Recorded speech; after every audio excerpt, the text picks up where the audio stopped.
Hey guys, DRush211 here bringing you Stage 4 of the X-Men Arcade Speedrun tutorial. From my previous tutorial videos, you should know about health management, the rule of 5, and death transitions. Hopefully you also have an idea of how boss fights work. I'm going to walk through the level, only stopping when I can give more detailed information, and right before the boss fight with Nimrod to explain my strategy. And here we go. So first we want to try to clear everybody. If you miss somebody, it's not too big of a deal. He's going to come over right here. You want to wait for that second signal to come through and then clear that out.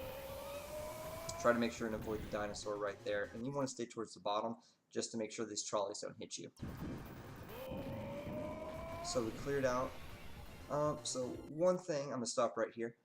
So you might notice I didn't try and get a death transition. Usually you'll actually have a yellow sentinel that will attack you from the back, but also these gray lizards can also shoot flames which can cause you to death transition. And it might seem like a good idea, but we're actually going to use the trolley to kill us to take advantage of grouping everyone for an ult later.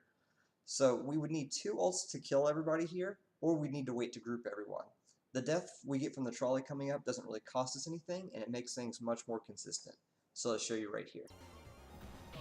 So you get hit by the trolley, and during the death transition, the second one comes in and kind of automatically groups everybody for you. So you can do that. So now we've cleared everybody, and I'm going to stop right here. So all of the level so far was set up to get here with no health. This is a scene you have to go through in its entirety, so you can use your death transition here without any impact. So I'm actually going to let a couple of the soldiers come in just so I don't have to spend too much time without iframes. And clear them all out. So you see we had to take that entire thing anyway, so no real cost there. Stay up so we avoid the lizards, and swing down, get the second guy, and then continue. And so here we just want to clear out, rule of 5 is obeyed, and then we're just going to die to one of these people right here. So I'm going to stop right here. Here's something that might look odd, but it actually is an optimal route. So first keep in mind that you need 10 hits to kill Nimrod. This becomes important at the end. Here we're going to clear out the enemies on the left, and then we're going to clear out the enemies on the right. So that's going to take us 2 ults. You might wonder why we don't just group for 1 ult, obey the rule of 5, and continue. And for one, it actually takes a second or two for the grouping most of the time. You'll see a lot of times that not everybody wanders in, so you can't always obey the rule of 5, which might cost you 2 ults anyway. For 2, we're actually managing health here, such that we get a death transition into the Nimrod fight. Remember that he needs 10 ults, so if we come in with less than 7 health, we might as well have spent the other ult anyway. 4 health doesn't help us because we only get 9 ults with the 2 deaths, and so we need a 3rd death regardless.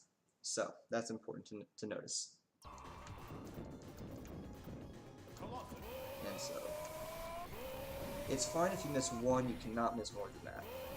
Clear out all the way to the right, and now we have 4 sentinels drop, rule of 5's obeyed, kill these other 4 sentinels, and notice we get death transitioned right into the Nimrod fight. So it actually ends up being pretty perfect.